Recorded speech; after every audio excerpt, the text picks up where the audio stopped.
Welcome, one and all, to Liberty Nation Radio, heard coast to coast on the Radio American Network from our flagship station, WWRC, in the nation's capital. I'm your host, Michelle White. Liberty Nation Radio is sponsored by LibertyNation.com, where you can access podcasts, breaking news, analysis, and a range of brilliant shows to whet your appetite for freedom and your fondness for the great American Constitution. And I'm joined now by our economics editor at Liberty Nation News, Andrew Moran. Andrew, thanks for joining us this morning.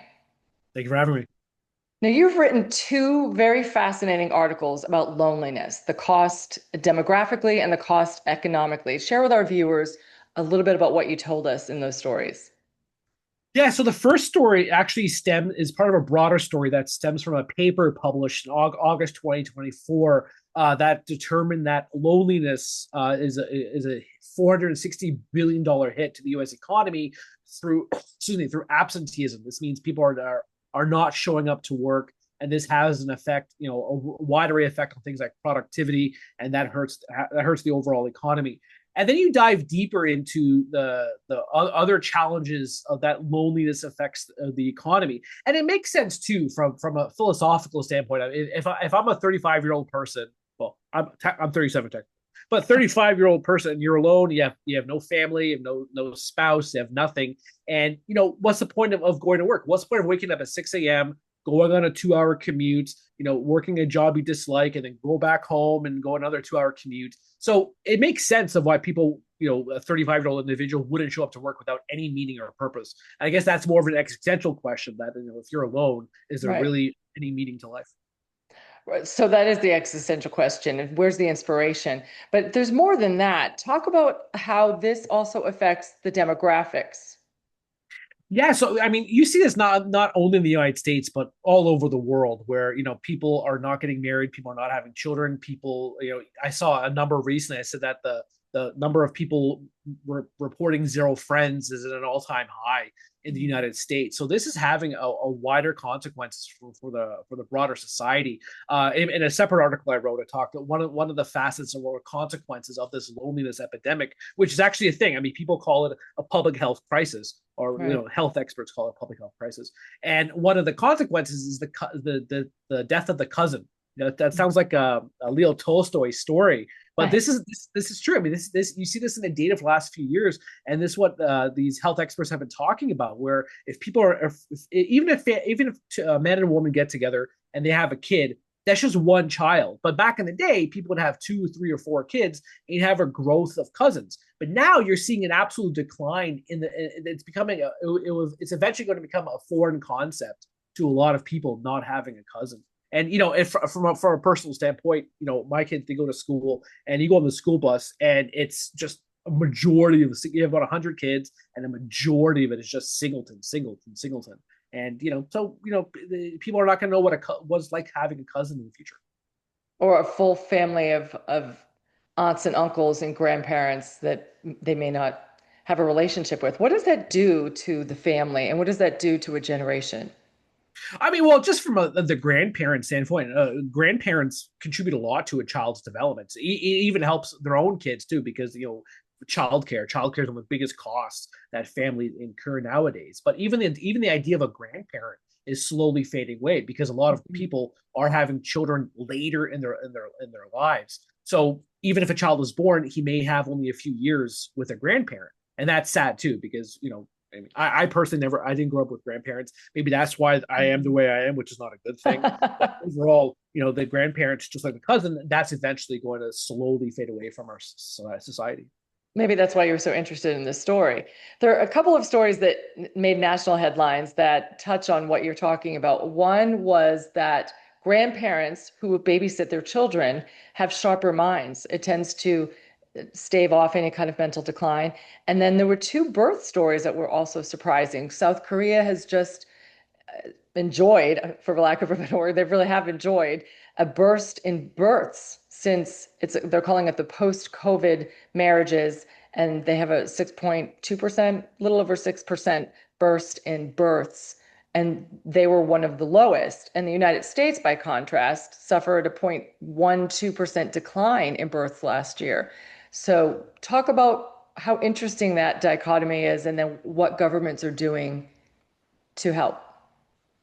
Well, I mean, that is fascinating because for so many years, South Korea had one of the lowest fertility rates in the world, and they have an aging population. So, I mean, I saw this one chart years ago, and the numbers were showing how there was such a high population of old people and a low population of young people. So that's a positive sign for the Right. South Korea, not just on a societal wise, but also economically. For the United States, I mean, you look at some of the survey data and you see why people are not having kids. One of them is the cost of living. Cost of living is sky high. We talked about this earlier. Daycare. I mean, that's such a huge expense. Healthcare costs. That's another thing. Food, diapers, just everything is becoming increasingly expensive. I think the Hmm. other aspect too is that a lot of people don't want to have the responsibility of having children. It's a lot of work, a lot of stress. A lot of people are comfortable in their lives. Just going to work, going home, watching Netflix, being on their phones, not having to deal with temper tantrums and soiled diapers and children. On a broader scale, the governments. I mean, I wrote an article months ago talking about one of the biggest consequences or the worst myths that politicians ever made was talking about overpopulation, and now we're Right. seeing the consequences of that. Or just talking about the fiscal side of it, where you need to populate a higher population to sustain all these national social programs, Right. Social Security, Medicare, and Medicaid. Now, governments are trying to reverse this by fostering child rearing. Hungary, I think, of one of the most famous examples of it, where they want to limit the income tax for women who have 3 or 4 kids. They want to other governments are providing stipends. Up here in Canada, they call it a baby bonus, where you get a few $100s a month for every child you have up to the age of 6, and then you have a lower price or lower payments up until they're 18. So all these governments worldwide are doing these things, but they're not seeing the fruits of these efforts. So no matter what they're doing, it's not encouraging people to have children. South Korea, for now, it seems to be the exception, but overall, Right. young people are not giving in. What do you think is behind that? Do you think there's a mental change that people need to, how do you reverse their thinking that this is bad for the planet and good for humanity? Because it's not just the social programs you were discussing, it's turning on the lights in the government. It's paving the roads. Any source of income to keep society going is going to dwindle with the population. How do we turn the mindset of young people that having babies and children are a blessing, a good thing, not only for them, but for society? That's a $64,000 question that I can't answer. I mean, if I had the answer to that, I would maybe I'd be hired by some government. But I mean, it's hard to say. I mean, because there's so many factors to it. I mean, when people go on social media and they see these people who are who they call them dinks, double income, no kids, or they see individuals who are by themselves with nice high income, and they're traveling the world, and they're going to Spain, they're going to Italy, they're going to Germany, and they're having the time of their lives. But someone who's at home on their sofa reading this on social media, they're saying, "Oh, how I can't do this because I have a kid, or if I had a kid, I won't be able to do these things." So I mean, it's very hard to change people's minds. Perhaps over time it will. I mean, you see some of the numbers now. I mean, a lot of conservatives, they're the ones having children, and a lot of left leaning individuals, they're not having kids. So I mean, perhaps over time that whole idea of family and a nuclear family and child rearing will increase. Charlie Kirk had that message. He was really driving that home before he was assassinated about how important it was to get married and have kids. You live longer, you live happier, and it's good for not only you, but not only for society, but for you as a person. So he really had a big audience with that. And they played, I don't know if you watched the All American halftime show on Sunday. They played that clip of him at the end talking about how the greatest thing you could do is to get married and have children. And I say the we same thing know, about dogs. You have dogs, better for your mind. but we talked about the psychological benefits. We talked about the societal benefits, but also what about dying alone? If you don't have kids, you have this lifestyle and you live 80 years. And as I said earlier, grandparents who grandparent their children or watch, babysit, take care of their children while their kids work, have sharper minds, no matter what they're doing. So if you reverse that and someone's 80 years old, hasn't had kids, traveled the world, had a career, they have no one to babysit, and they have no interaction with young people, what does that do to their brains? Oh, no, that's absolutely horrible. I've seen some of the research on this and how loneliness is so detrimental to your brain. I mean, of course, I mean, I love being by myself a lot of the time. I love reading books. I love, listening to classical music and all that stuff. But over time, the cumulative effect of that loneliness is just it's horrible for your brain. One research I saw recently, and it showed that the monotony of life can really deteriorate your brain Mm. of the loop where you wake up, brush your teeth, eat lunch, go to work, go to bed. Hmm. If you do that by yourself as an old person, that can really weigh on your health physically, mentally, and Right. perhaps in your case spiritually. So there are many negative or adverse effects of being alone. And there was this one study I heard on the radio recently that said that older people who have dogs, they go out, they exercise, they go for walks, they get sunshine, that increases their health. So I can only Right. imagine the positive health effects of an 8-year-old person who has grandkids or even great grandkids. Right. I loved going over to my grandmother's house after school, and it was, and I just loved talking to her. And my mom lives far away, so it's hard. It's hard on both sides. But for people that don't even have that, I can't even imagine. So what about Trump's Trump accounts? So he started this Trump account for babies born between 2025 and 2028. Talk about what you think that's going to do for parents or would-be parents and for the economy.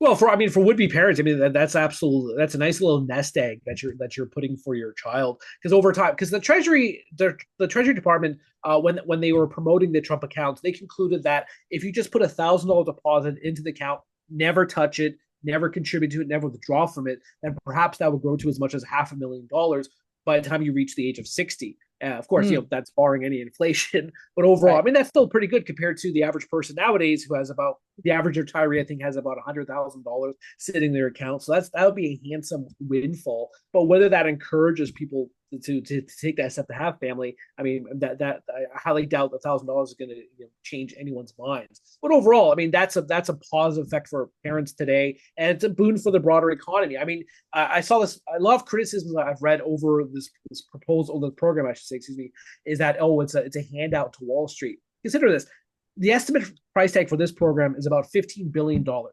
Daily transactions on Wall Street is around $400 billion. So a Wow. $15 billion price tag Nothing. is nothing in the grand scheme of things for the Wall Street. And we're back on Liberty Nation Radio, heard coast to coast on the Radio America Network. We return to our guest, Liberty Nation economics editor, Andrew Moran. So, in addition to the Trump accounts, what do you think the United States needs to do, both in Congress and in the administration, to encourage people to get married and have children and have big families?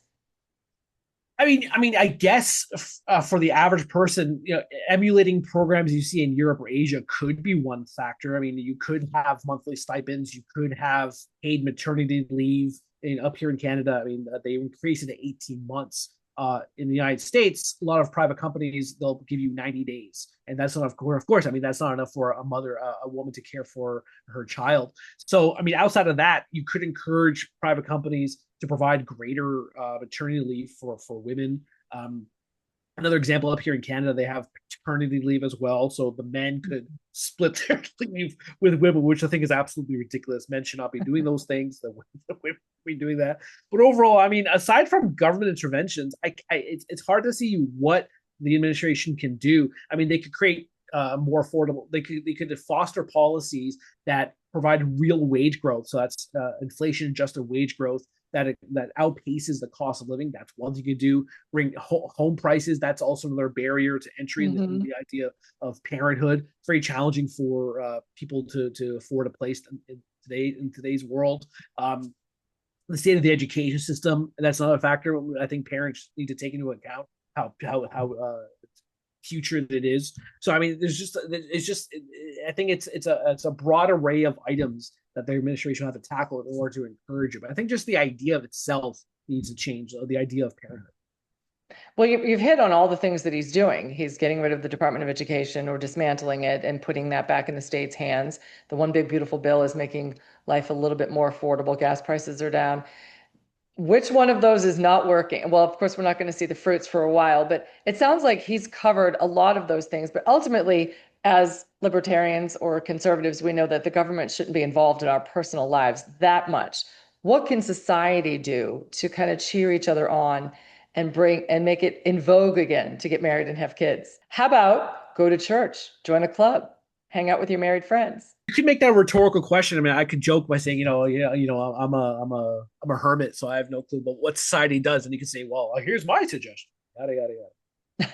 You're not a hermit. My parents used to do that when I was a kid. We always had somebody who was single over for dinner. I don't know, if that was in there. My dad had this buddy Eddie who would never get married, and Eddie was always over for dinner. I think he was trying to show him that married life was a good thing. One more thing I wanted to talk about, because we've talked a lot about what it does to the family, what it does to the society, but what does it do to the kids? Because we know that they need to have a lot of affection and attention growing up. So less people around, less hugs, less attention. We talked about some of those statistic numbers, but do you think it hardens them to getting married later? Do you think it preconditions them to stay single because they've seen things at home that they don't like, or they just are just soured on marriage?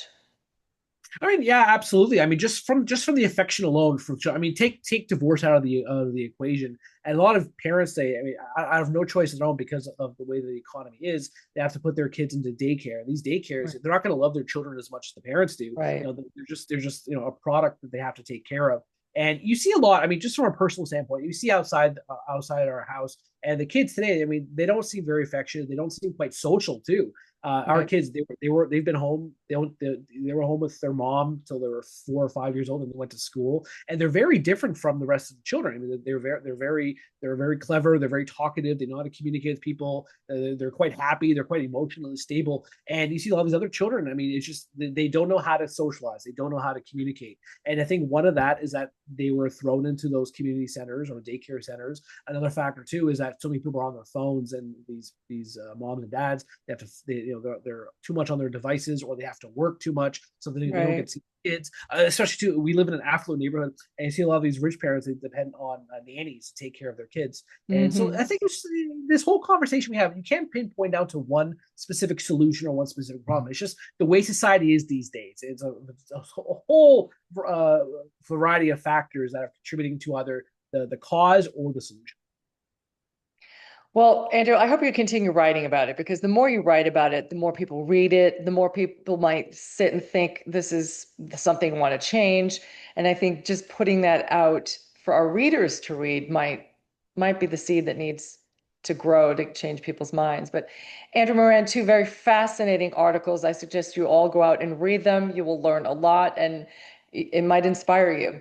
Thank you so much for your time today, Andrew. I really appreciate you joining us. Thank you for having me. And I'm joined now by our national security correspondent, Dave Patterson. Dave, thanks for joining us today. Happy to be on your program. Thank you. So let's talk about Pete Hegseth and his Arsenal of Freedom tour. Tell us what it's about and why this is a good thing.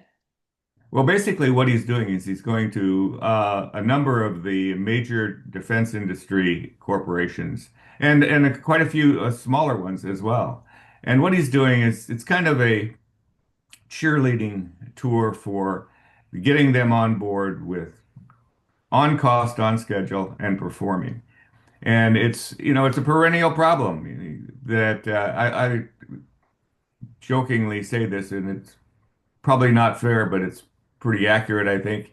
The government looks at the industry and says, we need it faster, better, cheaper, right? Mhm. Industry says, oh boy, we can make it faster, better, cheaper, no matter how long it takes or how much it costs. And, and the government says, great, where do we sign? Well, I think those days are over, and I think that's the point he's trying to make to these corporations. That, in fact, what's going to happen is we're going to make things faster, and you're going to be on cost, or you're not going to be one of our providers, and it's just that simple. He's whipping them into shape. He is absolutely, and it remains to be seen whether or not who's going to win here. But I think that with President Trump in Hegseth's corner, I think Trump will win this one. So how important, we know that it's important, but talk about the real nuts and bolts of why it's so important that we reshore our manufacturing and the defense spending. Well, it has to do with the security of the supply chain, really. And so that when you have your suppliers all over the world, and particularly suppliers that are in nations not necessarily cordial to the United States, Like China. like China, exactly like China, and like China, did I mention China? Um, China.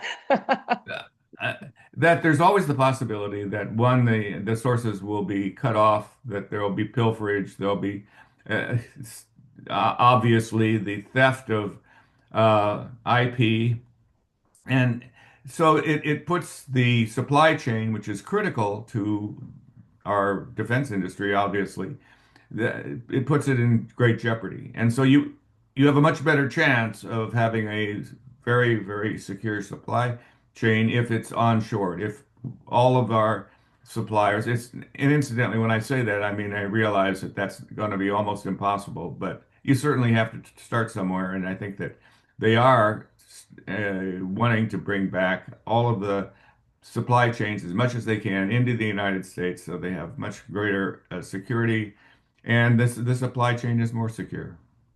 So why is he in New England? Why did he go to New England? I mean, what kind of fruit are we going to see from these visits? Well, I think that New England probably is going to be, perhaps more on the political side than on the defense side because eh, New England has is an interesting place. I mean, you've got Raytheon and particularly and so you really need to bring and it's a much denser population. There's a lot of Mhm. a lot of defense industry there, so it makes sense that you would do that. And but you've got other places as well that are equally important. I mean, you've got obviously, Dallas with Lockheed, and you've got Northrop Grumman in California. So you've got a lot of places to go, and whether or not he is singling out uh, the New England for some kind of special treatment, I'm not confident that that's the case. So when will we start seeing, contracts coming in? How does this take place behind the scenes? Because we're just seeing the headlines. We don't know what's going on, but you've worked in the Pentagon, so you know how this works. Some of the things that you're going to see that will, are kind of clues that something's happening is you'll have what we call a request for information that will Hmm. go out to a number of different companies, and everybody then uh, puts in their submission about how they would do that particular thing that the request for information is about, whether it's a new tank or whether it's a new armored personnel carrier, whatever it is. That's the government's way of saying how many of you are interested. And how many of you out there think that you can actually do this? And do you have any better ideas about what this thing should look like than we do? And then you'll see industry days. They'll put out a call for having an industry day. And that's when all of the interested industries come to listen to the program executive officers and the government talk about what it is that they need. So these are kind of clues that Hmm. something is afoot. And it's pretty standard fare that that's what's going to happen. So that's what you're looking for. And they just had back in September, I believe, I take that back, August of 2025, they had a big, effectively an industry day for Golden Dome for America, and they had that Hmm. down in Huntsville, Alabama. And so that's where industry got a really good idea of what it is that the government is thinking. So what is this going to do for our economy? You said that, you jokingly said the industry wants to do it on, delay the process or will delay the process and kind of take the rules with a grain of salt. When are we going to start seeing results for the economy, and what will it do for the economy? Well, I think it's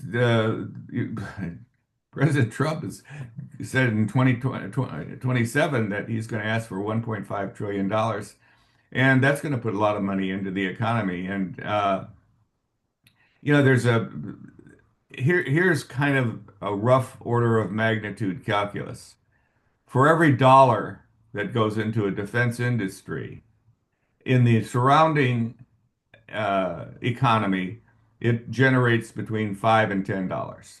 Mm, So as soon as these contracts start to come, and they're actually beginning to take place, particularly with Golden Dome. And you may have seen there was in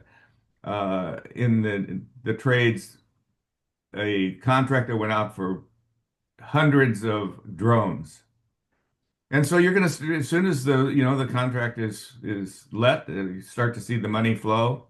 And I think that it's just we're on the cusp of seeing a rather dramatic increase in dollars going into the economy. The one fly in this ointment, of course, is Congress and the inability of Congress to pass a budget on time.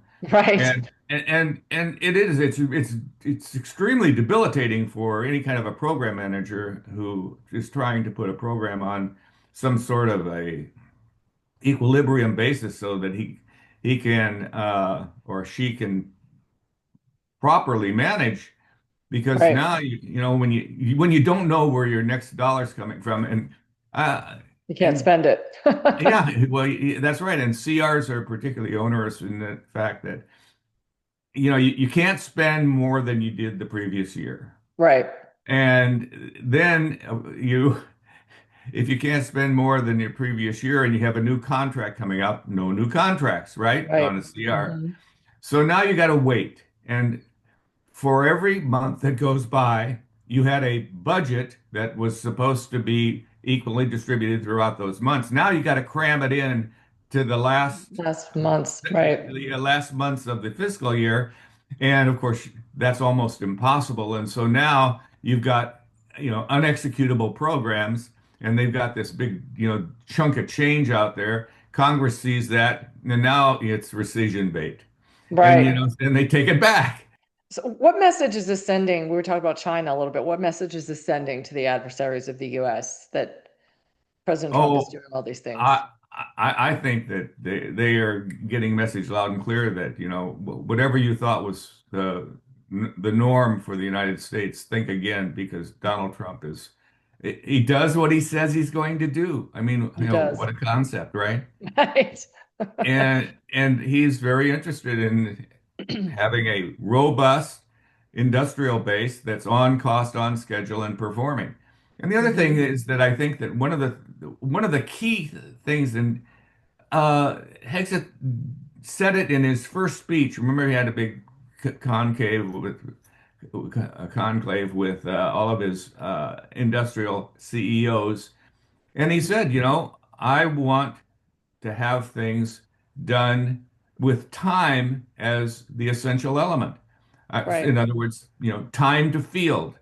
That's one of the key performance parameters that we're going to put in all of our contracts. And well, of course, why wouldn't you? And Mhm. there was a time when we actually were able to turn things out. You realize that, the F-15, one of the great fighters of all times, Right. it went from a clean sheet of paper to a flying airplane in 5 years. Wow. You know, the That's remarkable. F-16, the F-16 had a fly off, and it was in, approximately the same amount of time. So it can be done, and it's just a matter of, making it worth the industry's time and effort to do it. I have found that the defense industry will do whatever you ask them to do, and they believe that they're adequately and fairly compensated. So, everybody kind of makes them out the villain. Well, they aren't. They'll do whatever you ask them to do, and you make it worth their while. And Mhm. you can do that by, putting it into the contract. And we're back on Liberty Nation Radio, heard coast to coast on the Radio America Network. I remain your host, Michelle White. And we return to our guest, Liberty Nation National Security Correspondent, Dave Patterson. With all these things that we're talking about, his Hegseth's tour, the shipbuilding that President Trump is reviving, his eyes on Greenland, and whatever's going on behind the scenes there, some of these tariffs, overall, the message is that he's building up America's defense. What is that saying to the world?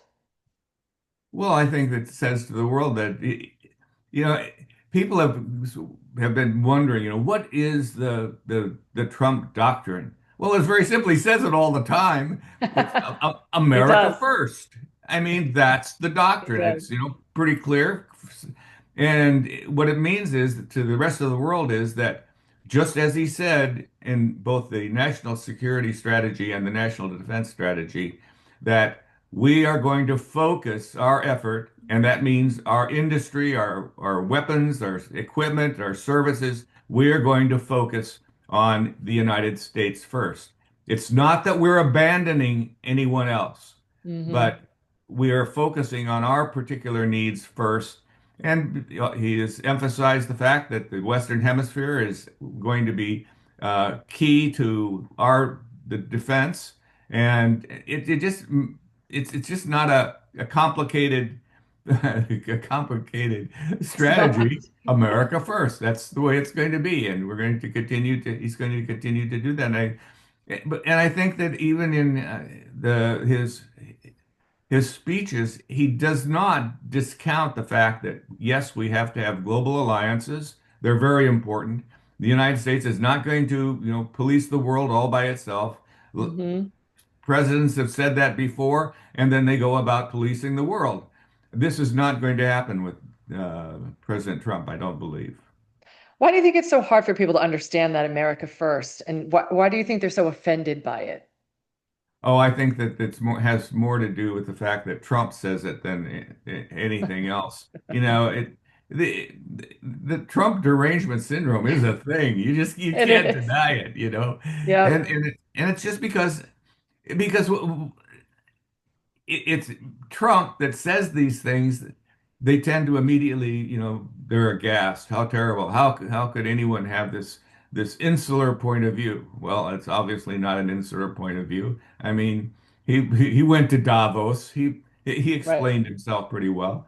And he's been very transactional in all over the world and in solving some of the conflicts that have been taking place for years and suddenly are solved.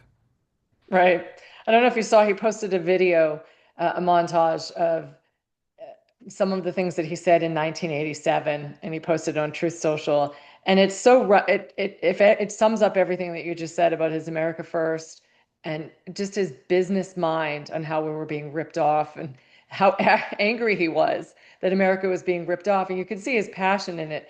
And I posted it on Facebook, and it just set off a firestorm. People were so angry, and just I said, what is wrong with it? Why can he say this and it's wrong in your eyes? I mean, they just go off on these tangents. That TDS that you're talking about is really, it's a scary thing. You can't reason with them. And then I lost a friend of mine that I've had for 15 years, wrote on my Facebook page, I can't be friends with you anymore. Oh my gosh. Yeah. What? Well, there were a few of those. I had an older friend. I had a friend, a sorority sister from college, who unfriended me because I supported Trump in the last election. But yeah, it is a real thing. It's crazy. But when you take these videos from the 1980s and well into the 90s, he was a well sought out commentator on politics and economics back in the day before he ever came down that escalator and announced he was running for president. And people had him on their shows, news, the same people that criticize him and hate him today. And everything he said, he's stood on and was true to. So I don't understand why America First is a bad thing. And it's not just the rest of the world that doesn't like it, but some Americans are not like it. Some people in Congress aren't liking the America First. So how much pushback is he going to get in this Congress to Oh, accomplish what? I think that he's going to get obviously a perfect score on pushback from the Democrats. But I think that there are enough Republicans, left that that most of the stuff he wants to do in this year, which is a critical year, I Hmm. think they're going to be able to pass that. I just, you're exactly right. The things that are there's certain things that are just true. Hmm. And back in the 80s, it was just as true then. And as it is today. One of the things that I think that people were concerned about in the 1980s was globalism. Right. That we were losing our identity to a global behemoth that to which we were paying alms. And the same, but Trump says, no, we're not going to do that. We Right. are, our sovereignty is sacred, and consequently, the America first. And again, you ask this question, why not? Why Why not? wouldn't you, you know, put your country and its Right. requirements and its needs above First. others? Right. Right. But they were afraid of globalism back then, and now they're waving the flag of globalism. It doesn't make any sense. But again, like you said, I think it's the TDS that because it used to be that the Democrats and the Republicans were on the same page. The only thing that they differed on was social programs. I mean, the welfare programs. They believe the government should pay for everything, and the Republicans believe in an element of personal responsibility. But other than that, they were both anti-communism.